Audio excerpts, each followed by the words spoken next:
The afternoon sun was still warm on my face when I stood in front of the gray and white duplex on Willow Street, the key in my hand trembling slightly. The real estate agent had left hours ago, and the neighborhood was quiet, save for the occasional bark of a dog echoing from a backyard somewhere down the block. I pressed the key between my thumb and forefinger, staring at the shiny brass as if it contained a secret no one else in the world could know. To anyone else, it was just a key. To me, it was the symbol of something more than property. It was freedom, independence, and proof that I could shape my own future without depending on my parents' plans. My name is Amelie Carter, and up until this point, most of my life had been lived under the shadow of my parents' expectations. My father, David, a stern man with salt and pepper hair and the kind of voice that carried across a room, believed in traditional values. My mother, Susan, was gentler but no less controlling in her own way, always eager to suggest, no dictate, how I should live, whom I should date, and what choices I should make. For years, I followed along because it was easier than fighting. I studied accounting because Dad said it was stable. I stayed close to home because Mom said she'd miss me too much if I moved out of state. But somewhere along the line, maybe when I watched my older brother Daniel marry the woman he loved despite my parents' objections, I realized that if I didn't take control, I'd wake up one day living a life that didn't feel like mine at all. So I saved. I worked long hours at the firm, squirreling away money little by little. I didn't tell my parents anything, not because I wanted to hurt them, but because I knew the minute I did, they'd try to take control. And here it was, months later, a duplex, mine, every inch of it. When I finally slid the key into the lock and turned it, the click of the tumblers falling into place sounded like freedom. The door opened into a modest living room with cream-colored walls and wood floors that shone faintly in the sunlight. It wasn't glamorous. The kitchen counters had a few scratches, and the carpet in the upstairs bedrooms would need replacing. But it was mine. I wandered from room to room, my footsteps echoing in the emptiness. One half of the duplex would be for me. The other half, I planned to rent out. It was a practical move. I couldn't afford the mortgage alone, not comfortably. But beyond practicality, it felt right. I wasn't just buying a home. I was buying a future, one where I made the choices. As I stood by the upstairs window staring out at the quiet street, my phone buzzed. It was my mom. "Hi, honey," she said when I answered. Her voice was warm, familiar, and yet laced with the undercurrent of expectation I'd grown used to. "What are you up to today?" I hesitated. For a split second, I wanted to blurt out the truth, that I was standing in my own house. But I swallowed it. "Oh, just running errands," I said lightly. "That's nice. Listen, your father and I were talking, and we had an idea. You know Daniel and Megan have been struggling a bit since the twins were born. They could really use some help." My chest tightened. "Help?" I asked cautiously. "Well, yes. You're single, sweetheart. You have plenty of space at your apartment. Maybe they could move in with you for a while, just until they get on their feet. It would be such a blessing for them." I froze by the window, my grip tightening on the phone. This was exactly why I hadn't told them about the duplex. My parents had a way of treating my life as a resource for everyone else. If I had space, it wasn't for me. It was for someone else who needed it more. "I don't think that's a good idea," I said carefully. "Oh, Amelie," Mom sighed, disappointment thick in her tone. "You've always had such a generous heart. I know you'll think about it. Anyway, we'll talk later. Love you, honey." She hung up before I could respond. I stared at the phone in my hand, then looked back out the window. My parents had no idea I'd just bought a duplex. And judging by Mom's tone, they had already begun planning how to use my life for someone else's comfort. Not this time, I thought. Not this time. Chapter 2. The Family Meeting. The next weekend, as expected, Mom invited me over for dinner. Family dinners at the Carter's house were an elaborate affair. Roast beef, mashed potatoes, green beans, and endless conversations about what was best for me and Daniel. I showed up, a bottle of wine in hand, and braced myself. Daniel and Megan were already there with the twins. Daniel looked exhausted, his shirt stained with spit up. Megan smiled politely, though her eyes carried the dull sheen of sleep deprivation. The babies squirmed in their carriers, occasionally letting out cries that pierced the chatter. During dinner, after the polite small talk, Dad cleared his throat. "Amelie," he began, his deep voice commanding attention. "Your mother and I have been thinking. Daniel and Megan are going through a tough time. They need support, and family sticks together." I speared a green bean with my fork, my jaw tight. "We think it would be best if they moved in with you," he continued matter-of-factly. "You've got plenty of space. It would save them money, and Megan would have help with the twins." I set my fork down. "Dad, It's not forever," Mom interjected quickly, her tone soothing. "Just until they find their footing." Daniel looked sheepish, avoiding my eyes. Megan reached over to squeeze his hand, silently pleading for him not to argue. I felt heat rising in my chest. They had planned this. Without asking me, without considering me, they had decided my home, my life was open for rearrangement. "I can't," I said finally, my voice firm. The table went quiet. Dad frowned. "What do you mean, you can't?" "I mean," I said, steadying myself, "that I can't have Daniel and Megan move in with me. My apartment isn't set up for that. And I need my own space." Mom's eyes widened with hurt. "Amelie, don't be selfish. They're family." "Being family doesn't mean I have to give up my entire life," I said sharply. "I love Daniel and Megan, and I'll help however I can, but they can't move in with me." The silence that followed was heavy. Dad's face darkened, Mom looked like she was about to cry, and Daniel finally spoke. "It's okay," he said quietly. "We'll figure something out." The conversation moved on, but the tension lingered. I sat there, biting the inside of my cheek, and thought about the duplex. If they knew about it, the extra space, the second unit, they would have demanded it. They would have seen it not as my investment, but as theirs to give away. When dinner ended, I drove home in silence, my hands tight on the steering wheel. I knew I'd made the right choice keeping the duplex a secret, but I also knew this was only the beginning. Chapter 3. 2 weeks later, I signed my first lease. A young couple named Lily and Mateo rented the other half of the duplex.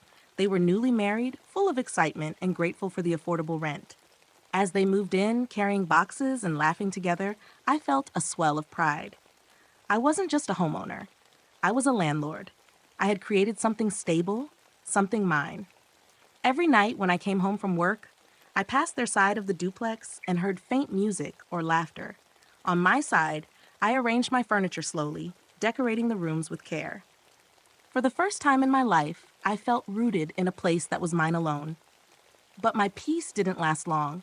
One Sunday afternoon, as I was weeding the small flower bed in front of the house, a familiar minivan slowed to a stop at the curb. My parents' van. I froze, dirt clinging to my gloves as they rolled down the window. Mom's eyes widened as she took in the sight of the duplex. "Amelie?" she called. "What are you doing here?" My heart hammered in my chest. "I live here," I said, my voice steady. Dad's brows knit together. "Since when?" "Since a few weeks ago," I admitted. Before they could respond, Lily and Mateo came outside, carrying trash bags. They waved politely at me, then at my parents, before heading to the bins. Mom's jaw dropped. "Are those renters?" I pulled off my gloves, my throat dry. "Yes, I own this duplex. I live in one half and rent the other."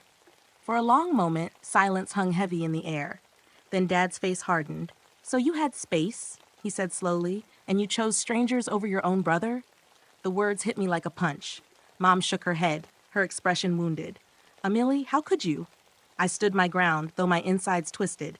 "Because this is my life, my home, my decision." Their disappointment was palpable, but I didn't waver.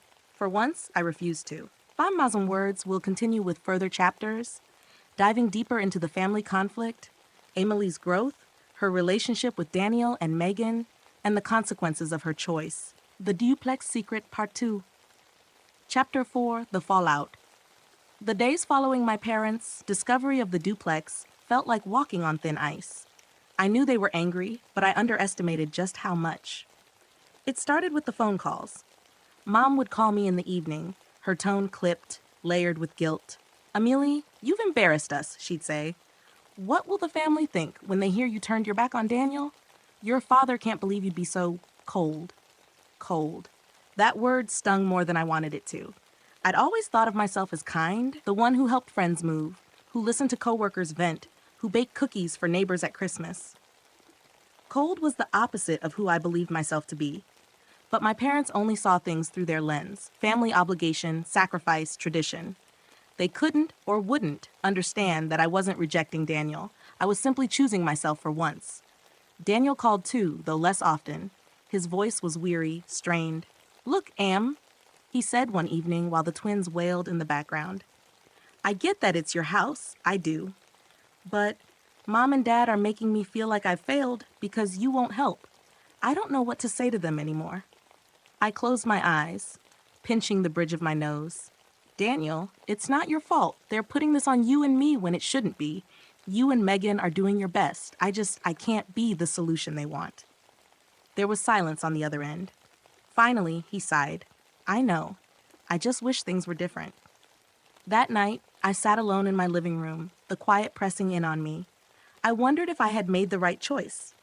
Owning the duplex had given me freedom, but it had also created a rift that might never close. Chapter 5. A Knock at the Door.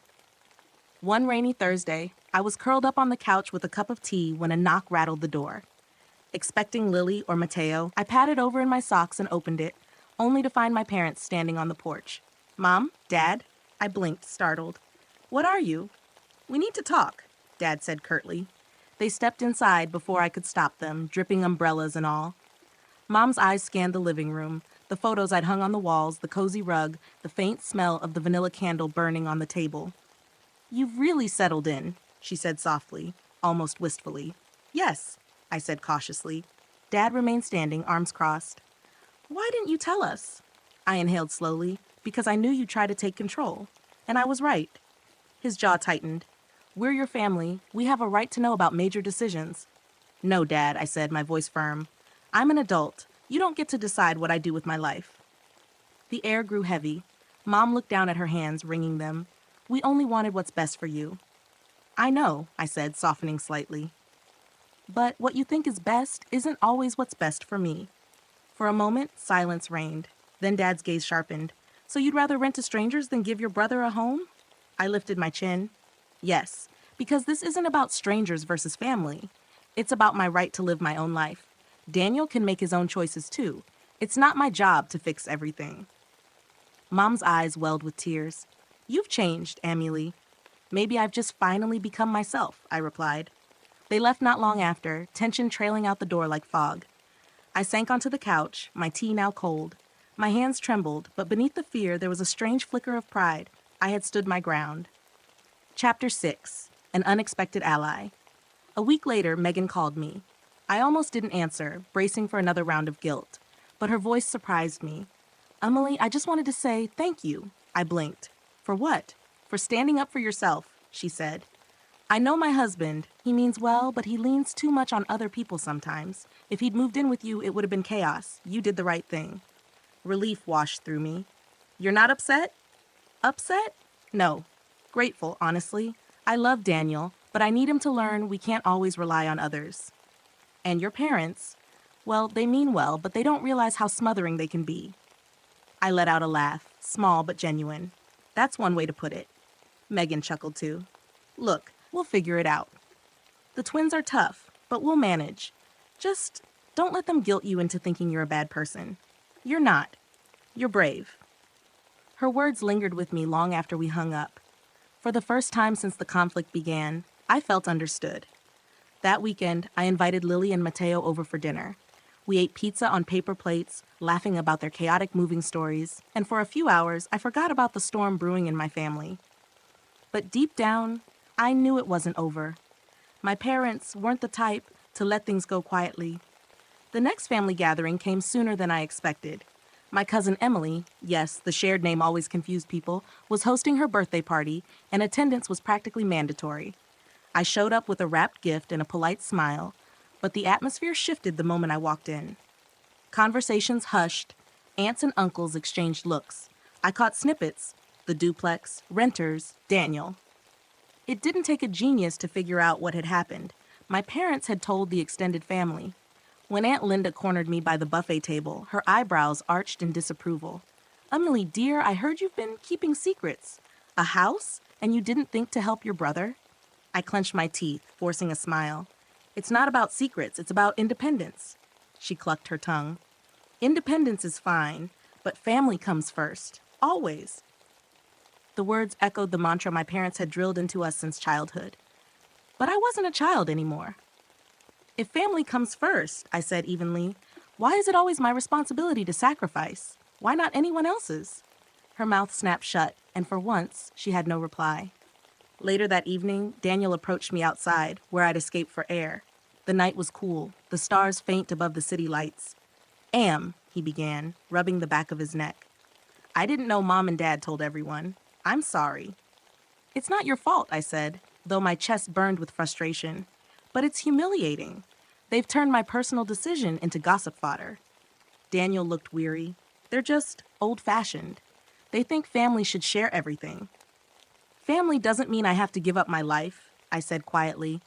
I'm allowed to have something of my own. For a moment, he didn't reply. Then he nodded slowly. You're right, and honestly, I envy you. You're brave enough to say no. I've never been able to do that. His words surprised me. For so long, I'd seen Daniel as the stronger sibling, the one who married, had kids, started a family, but maybe his strength had been in following the path expected of him, while mine was in breaking away. We stood there in silence, a fragile understanding forming between us. Chapter 8. The Ultimatum. The storm came 2 weeks later. It was a Saturday morning, and I was sipping coffee when my phone buzzed.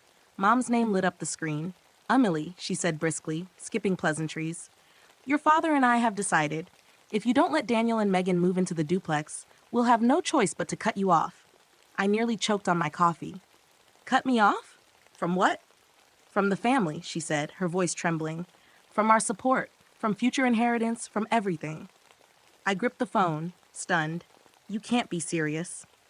We are? Dad's voice rumbled in the background. You've turned your back on us, on family.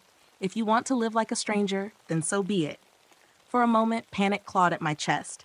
The thought of losing my family, the holiday dinners, the shared traditions, the connection, was unbearable. But then a quiet strength rose in me. If that's what you need to do, I said slowly, then do it, because I won't give up my independence. Not even for you. There was silence on the line. Then Mom's voice, choked with tears. You'll regret this, Amelie.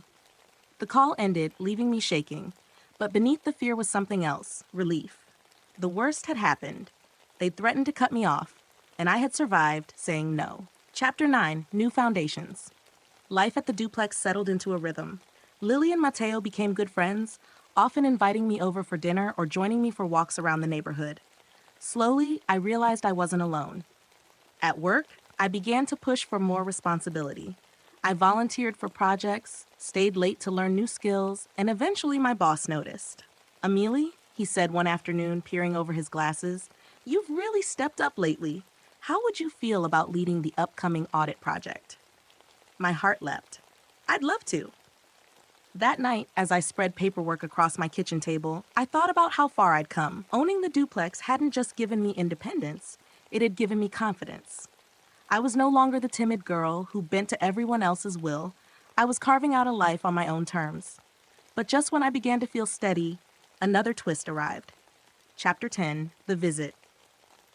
It was late evening when the knock came. I opened the door to find Daniel, his eyes tired, his shoulders slumped. Can I come in? He asked. Of course. He sank onto the couch, rubbing his face with his hands. For a long time, he said nothing. Finally, he looked at me. Mom and Dad are furious, he admitted. They're not talking to me either, because I won't pressure you harder. Megan's upset with them too. It's a mess. I'm sorry, I said softly. I never wanted to cause this much conflict. He shook his head. It's not your fault. It's theirs. They've been controlling us for too long. And I think I'm done with it. I blinked. What do you mean? I mean, he said slowly, as if realizing it himself. Maybe it's time I stop letting them run my life too. Maybe I can find another place for us without their help, without their strings attached. For the first time in weeks, hope flickered in my chest. You can, I said firmly. You and Megan are stronger than you think. Daniel gave me a tired smile. Maybe I just needed my little sister to remind me. As he left that night, I felt something shift. For so long, my parents had held the strings of our family, pulling us like puppets. But maybe those strings were finally fraying. Maybe, just maybe, we were learning to cut ourselves free. The Duplex, final. Chapter 11, Breaking Point. Weeks turned into months, and the silence from my parents stretched like a canyon. They didn't call. They didn't visit. At family gatherings, they ignored me, speaking through Daniel if they had to. At first, it hurt. Every night, I replayed their words, "You'll regret this," and wondered if they were right. But as time passed, the ache dulled. I filled my days with work, laughter with Lily and Mateo, and small victories. Finishing a project at the office, planting flowers by the porch, learning to cook new recipes. Then, one Sunday afternoon, I received a message from Aunt Linda. Open quote, "Your parents are hosting a family dinner. You should come. It's time to talk." Close quote. Something in her words felt heavy, final. I knew I couldn't avoid it forever. That evening, I drove to my childhood home. The house looked the same, white siding, green shutters, the porch light glowing, but I felt like a stranger walking up the steps. Inside, the atmosphere was tense. Mom was setting the table. Dad sat rigid in his chair. Daniel and Megan were already there with the twins. When I walked in, all eyes turned to me. "Amelie," Dad said flatly, "sit down." I did. The silence stretched until Mom spoke, her voice brittle. "We want to resolve this, but only if you're willing to reconsider." My stomach twisted. Reconsider what? "Giving Daniel and Megan a home," Dad said sharply. "That duplex should be for family. If you refuse, then," he trailed off, but the meaning was clear. I looked at Daniel. His eyes pleaded with me, not to give in, but to stand strong. Megan's hand rested firmly on his, steadying him. I took a deep breath. "No, I won't reconsider." Mom flinched as if I'd slapped her. Dad's face turned red. "Ungrateful girl. Everything we've done for you, and this is how you repay us?" I stood, my voice trembling but clear. "You raised me, yes, and I love you for that. But raising me doesn't mean you own me. My life is mine, my home is mine, and my choices are mine." The room went still. For once, Daniel spoke up. "She's right. Mom, Dad, you've been controlling us for too long. We're adults. We can't keep living under your rules." "Daniel," Mom gasped. "No," he said firmly. "This has to stop. You can't pit us against each other anymore." The words hung in the air, heavy and undeniable. For the first time in my life, I saw my parents speechless. Chapter 12. Cracks in the armor. The dinner ended in chaos. Mom retreating to the kitchen in tears. Dad storming off, muttering about disrespect. But something had shifted. In the following days, Daniel called me more often. He and Megan started looking for affordable housing options closer to his work. One evening, he brought Megan and the twins over to my duplex for dinner. We sat on the floor, eating takeout while the babies giggled and drooled. "You know," Megan said, smiling at me, "this is what family should feel like. No strings, just support." Her words warmed me. Exactly. Daniel looked thoughtful. "I used to think Mom and Dad were protecting us. Now I realize they were protecting their control, and maybe it's time we stop letting them." For the first time, I saw freedom in his eyes, the same freedom I had felt the day I held the key to the duplex in my hand. Chapter 13. A letter. Weeks later, a letter arrived in my mailbox. Handwritten, from Mom. With trembling hands, I unfolded it. Open quote. "Amelie, I don't know how to reach you anymore. I feel like I've lost my daughter. Your father won't admit it, but he's hurt. We raised you to value family above all else. When you refuse to help Daniel, it feels like a betrayal. Maybe we were wrong. Maybe we expected too much, but I don't know how to change. I want a relationship with you. I don't want this silence forever. Please think about it. Love, Mom." Close quote. I read the letter 3 times, tears blurring the ink. It wasn't an apology, not fully, but it was a crack in the armor, a sign that maybe, just maybe, they were beginning to see. That night, I wrote back. Open quote. "Mom, I love you. I always will. But love doesn't mean giving up myself. I need you and Dad to respect my choices, even when they're not what you want. I'm not your little girl anymore. I'm an adult, and I deserve the chance to live my own life. If you can accept that, then we can rebuild. If not, then at least you'll know I stood true to myself. Love, Amelie." Close quote. I sent it, heart pounding, not knowing what would come next. Chapter 14. A new chapter. Time passed. Slowly, cautiously, my parents softened. They didn't apologize outright, but Mom began calling again, first about small things, then gradually with warmth. Dad stayed distant, but he no longer glared at me during family gatherings. Daniel and Megan found a small townhouse they could afford, not far from the duplex. It wasn't perfect, but it was theirs.